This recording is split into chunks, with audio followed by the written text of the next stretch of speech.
Les intervenants ont rejoint le plateau de ce webinaire. Je rappelle au public qui est connecté de l'autre côté, qui peut nous envoyer des questions. Certaines arrivent d'ores et déjà, donc c'est assez réactif, c'est plutôt encourageant. Hervé Monoro a été victime de ce que l'on appelle dans la région alsacienne la multiplication des avenues de l'Europe.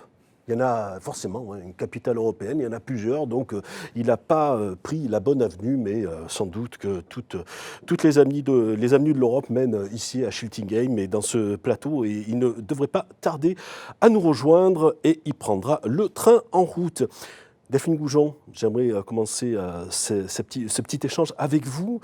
Bien entendu, là, il s'agit d'une mairie, d'une collectivité. En l'occurrence, vous êtes, je le rappelle, secrétaire général de la région Grand Est et DRH.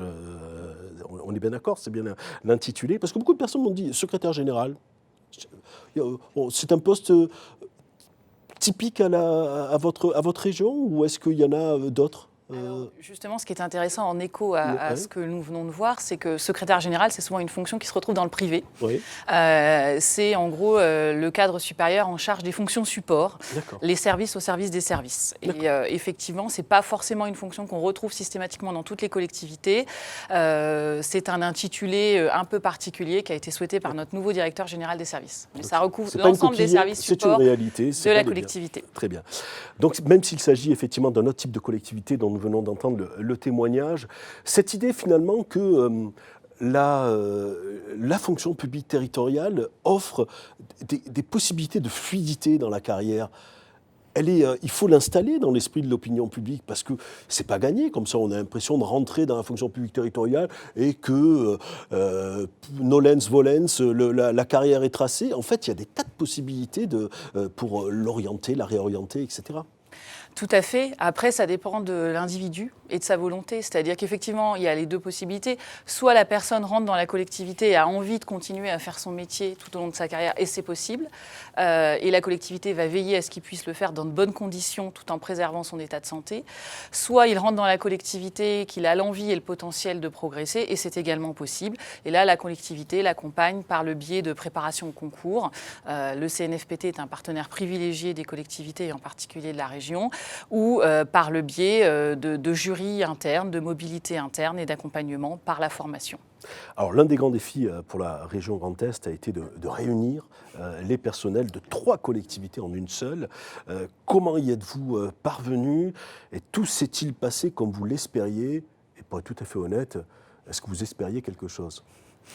Alors, effectivement, la région Grand Est est issue de la fusion des régions Alsace, Lorraine, Champagne-Ardenne. On discutait avec l'autre intervenante, effectivement, qui a vécu, elle aussi, une fusion de collectivités de proximité. Je pense qu'aujourd'hui, comme le soulignait le président Lorenz, on est dans un changement un peu permanent. Je crois qu'en matière de fusion des régions, aucune des régions n'est tout à fait partie de la même façon. Il n'y avait pas de méthodologie type qui nous a été fournie. Chaque région a fait un peu comme elle le pouvait. Au niveau de la région Grand Est, l'accent a été mis sur le fonctionnement. Il fallait s'organiser rapidement pour pouvoir fonctionner, parce qu'il fallait pouvoir continuer à assurer le service public aux usagers. Sachant qu'on a aujourd'hui sur 7500 agents, 5500 agents qui travaillent dans nos 240 établissements scolaires, les lycées, et que fondamentalement la fusion pour ces 5400 agents, ça ne changeait pas énormément de choses, puisqu'ils étaient toujours dans une collectivité régionale, ils étaient toujours dans un cadre qui est l'établissement scolaire, ils étaient toujours dans une relation avec l'éducation nationale. En revanche, effectivement, pour les quelques 2000 agents des sites administratifs, la fusion, ça a représenté un changement extrêmement important qu'il nous faut encore aujourd'hui accompagner. Donc après, vous dire si ça s'est passé comme on l'attendait, sans doute pas. La fusion, ça se vit, ça se décrète pas, et je crois qu'il n'y a pas de méthodologie toute faite pour le faire. Ça demande de la patience, ça demande des petits pas, et ça demande aussi d'avoir un objectif et de donner du sens au travail de nos agents. Mais ce qui est d'extraordinaire, c'est que finalement, vous avez eu cette capacité, cette lucidité en interne de vous rendre compte qu'il fallait réadapter l'approche? Alors tout à fait, c'est vrai qu'on a eu une première phase de fusion. Un peu dans l'urgence. Voilà, l'objectif qui a été fixé par notre président et nos élus, c'était de fonctionner et de notamment pouvoir continuer à assurer le service au public et puis l'accompagnement des territoires, des collectivités et de nos usagers à travers la fusion de nos dispositifs. Il fallait partir de 1500 dispositifs issus des régions Alsace, Lorraine, Champagne-Ardenne et arriver à un seul dispositif, un seul guide des aides.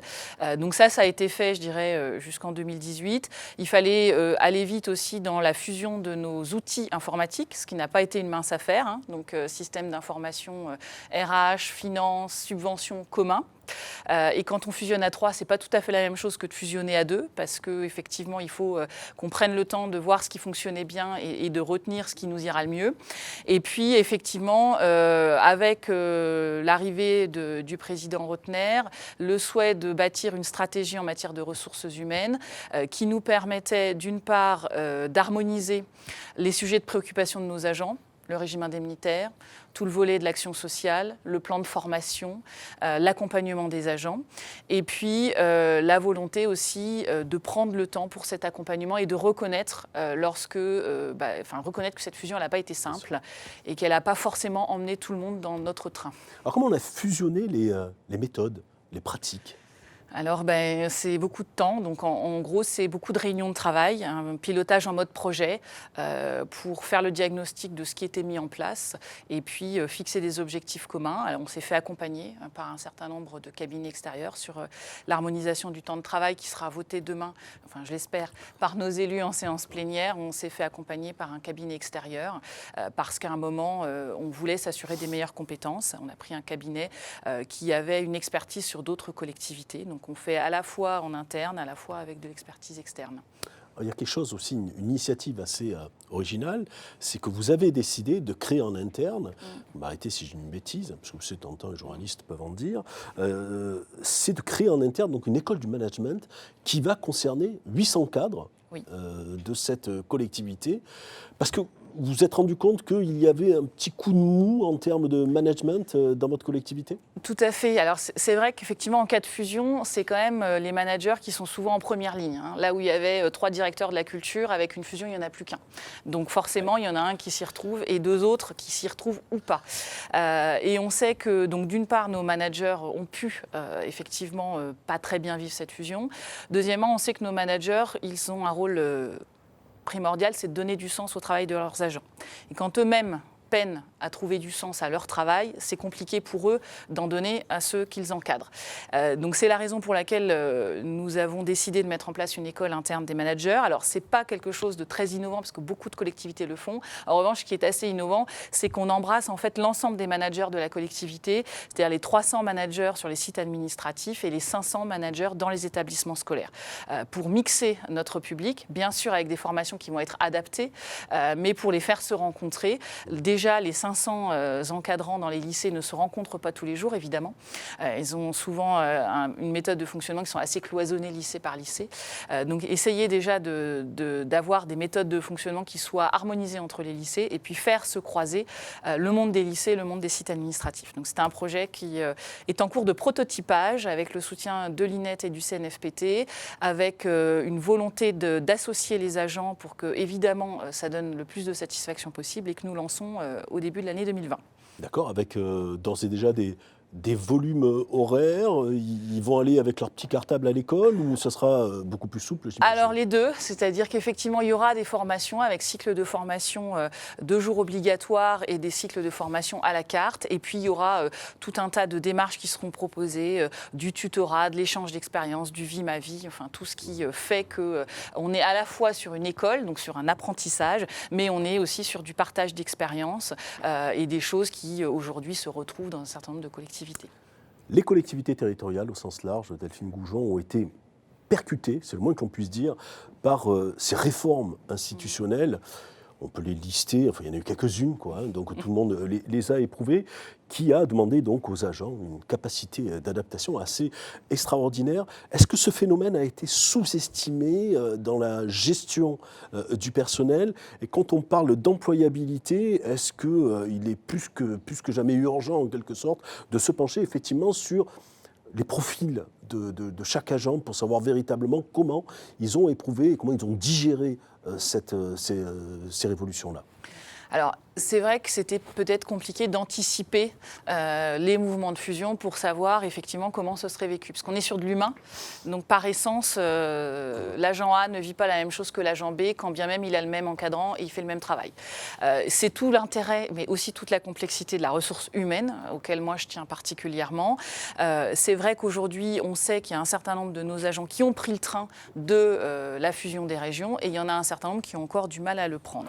Et donc, c'est tout l'intérêt aussi des dispositifs d'accompagnement que nous mettons en place, que ce soit de l'accompagnement par le biais de bilan de compétences, par le biais de coaching individuel, par le biais d'accompagnement au projet de service. Et concernant tout le monde, de la catégorie C au cadre A? Aujourd'hui, on embrasse, je dirais, tous ceux qui sont en demande dans un premier temps, c'est-à-dire tous ceux qui, effectivement, expriment à un moment ou à un autre une volonté de faire l'objet d'un suivi. Nous mettons également en place une cellule de transition professionnelle au sein de la DRH, puisque tout l'enjeu aussi, c'est d'apporter une réponse unique à des problématiques qui peuvent être multiples. Et mon objectif, c'est pas de balader l'agent d'un service de la DRH à un autre service de la DRH, parce qu'on sait très bien que c'est très contre-productif. C'est plutôt, au travers de cette cellule de transition, de faire mettre autour d'une seule table l'ensemble des services RH qui interviennent, la qualité de vie au travail, la formation, la carrière et la rémunération, le plateau médical, puisque nous avons mis en place un plateau médical, pour que, un petit peu comme le font les médecins, nous ayons effectivement des réunions collectives qui permettent de trouver des solutions à des problématiques individuelles, agent par agent. Et là, nous sommes à la fois sur l'agent de catégorie C, mais aussi sur l'encadrant de catégorie A. D'accord. Et est-ce que vous sentez plus de confiance finalement du côté des agents dans leur capacité à pousser la porte de la possibilité d'une évolution de carrière? Parce qu'il y a ça aussi, il y a un peu de scepticisme, il y a le discours que nous on peut tenir ici, et qui est, c'est le cas de le dire, très sincère et volontariste en ce qui concerne votre région et vous-même, mais après il faut faire descendre cette conviction auprès des agents. Et quand on a 7400 agents répartis sur 240 lycées et une trentaine de sites administratifs, c'est très compliqué. Alors après, je vous dirais oui et non. Moi, je suis là pour vous dire oui, parce que si j'y crois pas, personne n'y croira. Je vous dirais qu'on va lancer le diagnostic des risques psychosociaux de la collectivité à partir du mois de septembre, et que j'attends aussi de ce diagnostic de pouvoir voir un peu quel est l'état d'esprit des agents, même si je suis très lucide sur les diagnostics psychosociaux pour l'avoir fait dans ma collectivité précédente. On sait très bien que l'anonymat fait qu'en général, les agents ont une petite tendance à voir plutôt le verre à moitié vide que le verre à moitié plein, et qu'il faut prendre les choses aussi avec beaucoup de recul. Donc oui, je vous dirais qu'aujourd'hui, grâce à la communication interne qu'on fait, grâce aux lettres internes, grâce aux présentations qu'on peut faire, je pense que ça commence à infuser. Grâce aussi, parce qu'il faut le souligner, aux représentants du personnel, qui ont un rôle dans des collectivités à notre échelle tout à fait indispensable dans leur proximité aux agents, parce que clairement, l'agent de catégorie C dans un service administratif ou dans un lycée, il va préférer aller voir encore aujourd'hui son représentant du personnel que la DRH, surtout quand effectivement la DRH elle est un petit peu éloignée de là où il travaille. Voilà. Le dialogue social évolue aussi en interne? Le dialogue social, alors là aussi, si vous interviewez les représentants du personnel, ils auront une vision un peu différente de la mienne. Moi, je considère qu'aujourd'hui, on fait du dialogue social, on a un agenda social, on a un président qui préside le comité technique, on fait des réunions de travail avec les organisations en sanctuarisant tous les mardis pour préparer tous les dossiers qui passent en CHSCT, en CAP ou en CT. Évidemment, c'est indispensable, un dialogue social nourri quand on est en phase de post-fusion.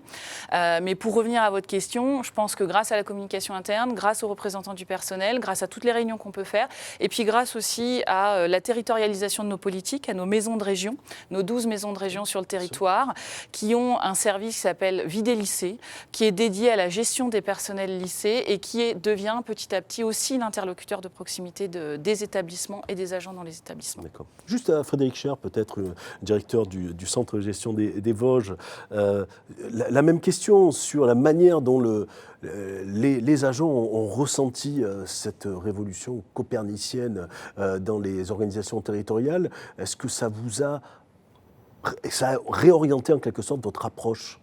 Alors oui, il y a eu beaucoup de fusions aussi, pas seulement sur les régions administratives dont on vient de beaucoup de parler, mais sur les intercommunalités. Il y a eu plusieurs mouvements, on nous en annonce encore d'autres éventuellement. Donc oui, il a fallu accompagner en fait des collectivités, des GRH, des managers, des chefs d'équipe, des élus locaux évidemment, et participer avec les représentants du personnel, effectivement, dans ces situations-là, qui sont en pré-fusion ou post-fusion aussi. Il a fallu accompagner donc ces agents-là sur des mouvements qui n'avaient jamais connu auparavant. On a des agents qui ont changé plus de 2 fois d'employeur avec le jeu des fusions. Donc ça s'accompagne, ça ne s'improvise pas. Il y a des staffs et des équipes en fait qui sont aussi dédiées et qui accompagnent les collectivités locales. Donc là, sans parler de séisme non plus, les agents ont quand même subi pas mal d'évolutions, à la fois dans leur métier, mais on en reparlera, à la fois dans leur métier qui évolue sans cesse et à la fois dans la structuration des collectivités employeurs. Et donc ça, les centres de gestion en général, ceux du Grand Est en particulier, ont accompagné et ont donné pas mal d'aide, beaucoup d'aide en fait au quotidien, de manière très proche, beaucoup de proximité aux responsables d'équipe pour accompagner ça. Dans l'ensemble, ça s'est quand même bien passé, puisque c'est un public quand même, l'agent territorial est au contact du public, de ses clients, j'ose le mot, et il se nourrit aussi beaucoup de ça, et même s'il y a beaucoup de modifications sur le paysage institutionnel, il vit aussi, il se nourrit de cette proximité avec les administrés. Bien sûr, mais c'est quand même un ressenti silencieux. On imagine dans le privé, comme ça, une fusion ou un changement d'actionnariat quelque part dans une grosse entreprise qui susciterait sans doute beaucoup plus de débats en interne auprès des salariés, peut-être des grèves, des mouvements, etc. Là, en l'occurrence, c'est un mal silencieux.